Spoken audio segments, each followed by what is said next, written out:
नेमकं बड्डेच्या टायमिंगला माझ्या भावाने हात मोडून घेतला. तर मी कार्तिकी आणि आज मी चालली आहे वोटिंग करण्यासाठी. वोटिंग तर आमच्या घराच्या बाहेरच होतं. मम्मी, आजी आणि मी आम्ही तिघी पण वोटिंग करायला चाललेलो.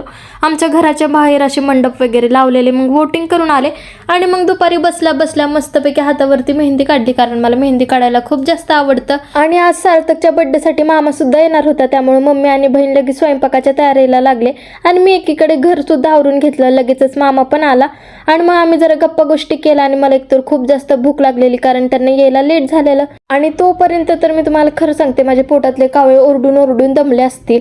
नंतर मग लगेचच आम्ही बड्डे करायला घेतला. मम्मी, त्यानंतर ना आजी आणि दोन्ही आजींनी मग त्याला ओवाळून घेतलं. मी, माझी बहीण, माझ्या मामाची मुलगी, आम्ही सगळ्यांनी पण त्याला ओवाळून घेतलं.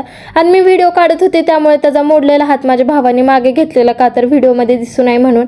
नेमकं बड्डेच्या टायमिंगला हा अशी काही ना काही कुटाने करतो. तुम्ही पण बड्डेच्या टायमिंगला असं काय करून घेता का, मला नक्की सांगा. आणि मग लगेचच औक्षण झाल्यानंतर आम्ही केक कापायला चालू केलं. केक कापून झाल्यानंतर आज जेवणाचा बेत होता बिर्याणी.